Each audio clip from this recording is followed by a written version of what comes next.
우리 예수 믿는 우리 성도들에게는 특징이 하나 있습니다.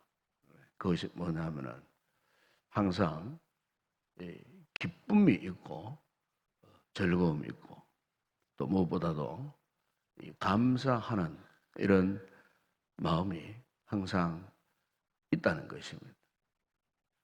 왜냐하면 우리가 주님께로부터 받은 그 은혜가 너무나 많기 때문에 꼭 우리가 어떤 현세적인 어떤 물질적인 어떤 이런 좋은 일이나 아주 귀한 복을 받은 이런 것보다도 우리 영혼이 우리의 속 사람이 근본적으로 세상 사람들이 갖지 못하는 그런 기쁨이 있고 즐거움이 있기 때문입니다. 하나님께서 우리 구원받은 성도들에게 부어주시는 이 특별한 은혜가 있다는 거죠. 그래서 우리는 눈만 뜨면은 내가 이 하나님의 은혜를 어떻게 표현할고, 이 은혜를 어떻게 내가 고백할고, 어떻게 내가 이 은혜 앞에 은혜 받은 자로서의 같은 삶을 살 것인가 하는 이런 어떤 우리의 속 사람, 우리 영혼의 속 사람이 바라고 있는 거룩한 욕망이 있기 때문에 항상 우리는 하나님의 은혜로 인하여서 우리의 심령 가운데 이 기쁨 그리고 즐거움 그리고 하나님을 찬양하고픈 이와 같은 거룩한 욕망이 우리에게 있게 된다는 것입니다. 오스트리아의 유명한 그 음악가 가운데 하이든이라고 하는 이 음악가가 있습니다. 이 하이든을 통해서 참 하나님을 영화롭게 하는 아름다운 이런 찬양곡들이 많이 이렇게 작곡이 되어졌습니다. 어느 날 그의 제자가 와서 이런 질문을 했습니다. 선생님의 음악은 어떻게 해서 이렇게 모든 음악보다 이 기쁨으로 가득 차 있습니까? 라고 이렇게 이제 물었을 때에 이 하이든이 그 제자에게 이렇게 대답을 했답니다. 주님께서 내 가슴 속에 폭발적인 기쁨을 주시고 그분께서 직접 내 펜을 움직이시는데 어떻게 내가 기쁨의 찬양을 드리지 아니할 수가 없습니까? 주님께서 자신의 그 음악을 작곡하는 그 순간에도 그 자신의 손에 들고 있는 이 펜을 주께서 그렇게 움직이게 가시는데 어떻게 내가 이 같은 기쁨의 찬양을 서지 않을 수가 있겠느냐고 그렇게 말했다는 것입니다. 바로 이 같은 모습이 무슨 말씀이겠습니까? 오늘 본문에 보면은 사도 바울이 에베소 교회 성도들 향하여서 첫 번째 던지는 메시지가 뭐냐면은 술 취하지 말라. 이는 방탕한 것이니 오직 성령의 충만을 받아라. 여러분, 술 취한 사람의 특징이 무엇이겠습니까? 술 취한 사람의 특징은 혼란 속에 빠져들어가는 겁니다. 혼란 속에. 한마디로 정신이 없는 거죠. 술 취해 보세요. 정신이 없어요. 술 취하면 부끄러움도 없어요. 술 취한 사람들은 되게 실수를 많이 하게 되어 있습니다.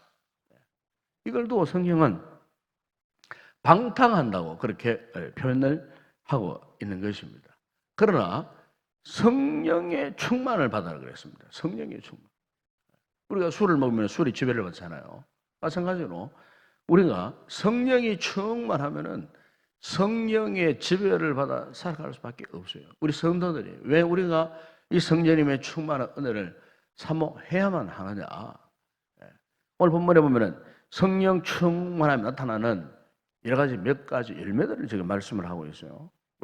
첫 번째 하나가 뭐냐면 19절에 보면은 시와 찬송과 신령한 노래들로 서로 화답한다 그랬습니다. 시와 찬송과 신령한 노래. 여기 여러분 시와 찬송과 신령한 이 노래 누구만 할 수 있는 이 노래이겠습니까? 이것은 하나님의 거룩한 영, 성령의 지배를 받는 우리 성도들, 구원받은 하나님의 백성들만 할 수 있는 하나님을 향한 찬양 아니겠습니까? 이 신령한 노래라고 말했어요. 근데 이 신령한 노래를 통해 어떻게 해요? 화답한다 그랬습니다. 누구와? 하나님과 화답한다는 거죠. 화답한다는 말은 주고받는다는 말 아니겠어요? 대오한다는 말씀이 아니겠어요?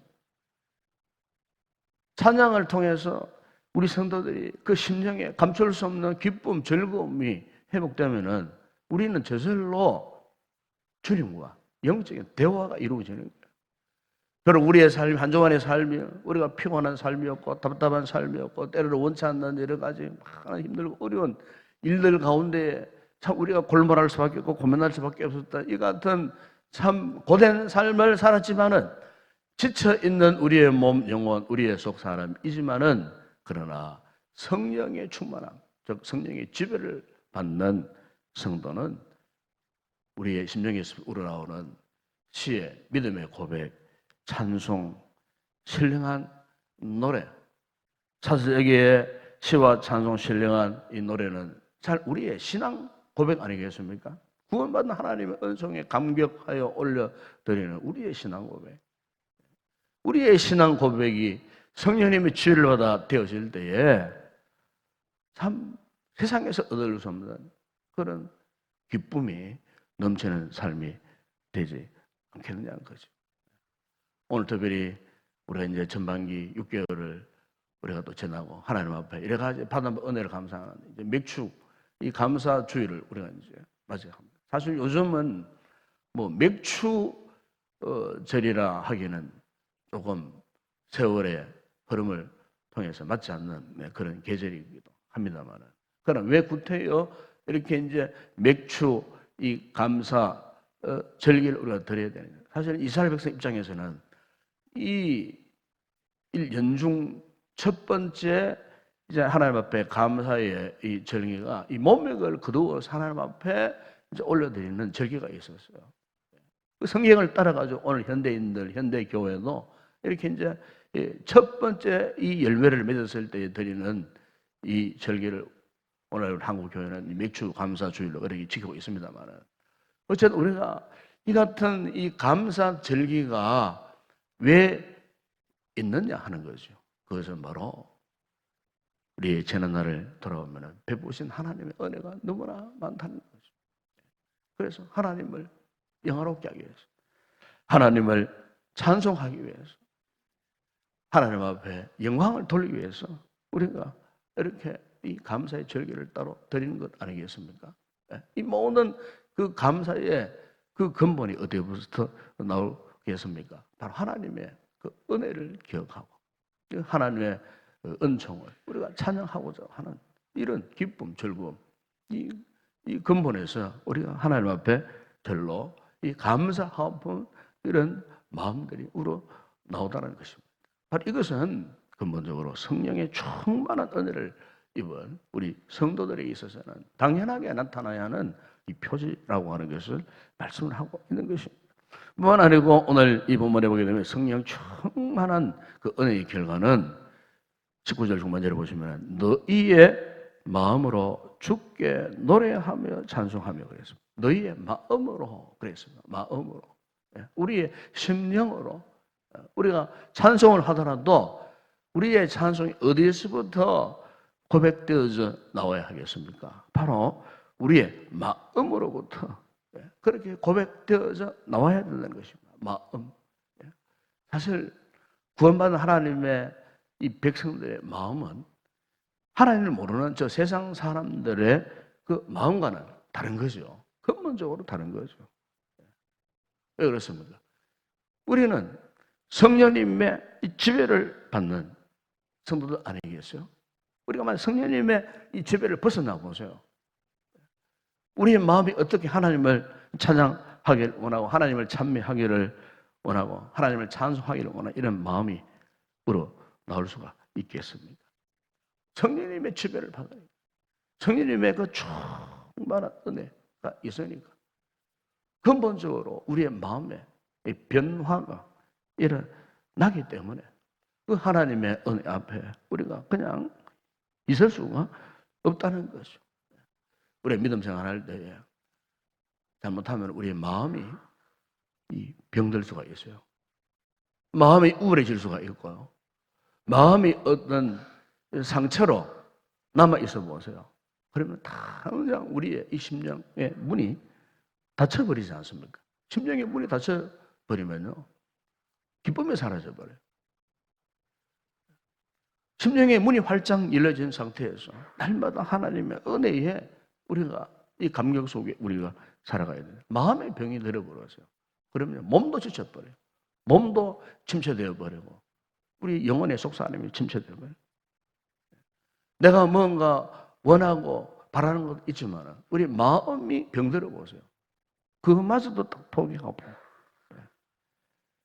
그럼 오늘 우리 성도들에게 있어서 정말 중요한 거죠. 우리의 이 마음, 우리의 이 심령조차도 오직 성령님의 지배를 받아야 할 줄로 믿습니다. 우리가 왜 기도합니까? 이 새벽에도 우리가 이 같은 성령님의 충만한 은혜 속에 우리의 마음을 주님 앞에 내어놓고 우리의 마음이 성령님의 지배를 받기를 사모하는 그런 마음을 갖고 있기 때문에 우리가 오늘 이 아침에 주님 앞에 거룩한 기도의 보좌 앞으로 나와 있는 줄로 믿습니다. 그리고 또 하나 성령 충만한 은혜를 잊게 되면 오늘 20절에서 이렇게 말씀하지 않습니까? 범사에 우리 주 예수 그리스도의 이름으로 항상 아버지 하나님께 감사하며 그랬습니다. 범사에 감사한다 그렇게 말씀하는 것입니다. 범사에 감사가 어떻게 나오겠습니까? 이 범사에 감사한다는 말은 항상 감사한다는 말씀 아니겠습니까? 항상 우리 하나님 앞에 감사할 수밖에 없는 그 이유가 이 성령님의 충만한 은혜가 함께 하니까. 그래서 힘든 일, 어려운 일, 어떤 급작스러운 불행한 일을 만나도 어떻게 해요? 우리 성도에게는 그 순간도 놓치지 않고 하나님 앞에 이 감사가 고백되어서 나온다는 것입니다. 빌립보서 3절에 보시면은 바울이 말씀합니다. 그것도 염려하지 말고 오직 모든 일에 기도와 간구로 너희 구할 것을 감사함으로 하나님께 아뢰라. 모든 일에 우리가 염려하지 않고 기도하고 참으로 감사함으로 하나님께 이 기도할 수 있는 이 영적인 은혜의 특권을 받은 자들, 그들은 바로 성령님의 지배를 받는 성도가 아니겠습니까? 시편 136편 1절에 3절에서 시인은 고백했습니다. 여호와께 감사하라. 그는 선하시며 그 인자하심이 영원하미로다. 모든 신에 뛰어난 하나님께 감사하라. 그 인자하심이 영원하미로다. 모든 주께 뛰어나신 주께 감사하라. 그 인자하심이 영원하미로다. 그랬습니다. 우리 성도의 표제는 삶의 기쁨, 감격, 즐거움, 그리고 감사합니다. 이 모든 것들은 어떤 면에서는 같은 의미예요. 우리가 이제 감사라고 말할 때에 이 감사의 이 단어의 그 뜻이 뭐냐면 은혜라는 뜻입니다. 은혜. 신약성 헬라어로 카리스를 은혜라고 말하잖아요. 그런데 이 카리스가 다른 말로는 감사라는 말로도 사용되어진다는 거죠. 히브리어에는 토다라는 단어를 씁니다. 그것은 그 역시도 은혜예요. 은혜. 그 은혜 속에는 반드시 감사가 있다는 거죠. 우리 성도들이 성령이 충만해져서 하나님의 은혜가 무엇인지를 알고 깨닫게 되면은 절로 우리 입술에 찬양이 나오고 감사의 고백이 되어서 나온다는 것이죠. 이것이 하나님의 거룩한 뜻이라고 사도 바울은 그렇게 우리에게 말씀을 했습니다. 그렇습니다. 오늘 우리 아침에 기도의 보좌에 나오셨는데 기도하시고 성령 충만한 은혜를 잊게 될 때에 한 주간에 지쳐있는 우리의 몸, 마음, 영혼에 드리워진 어두운 그림자가 다 사라지고 우리 입술에서 여러분의 마음의 고백에서 신령한 아름다운 주님을 향한 찬양의 고백이 나오고 더불어서 하나님 앞에 감사가 다시 한번 고백되어지는 이런 신령한 성령 충만한 은혜의 삶을 살아가는 복된 성도들이 되시기를 주의 이름으로 축원합니다.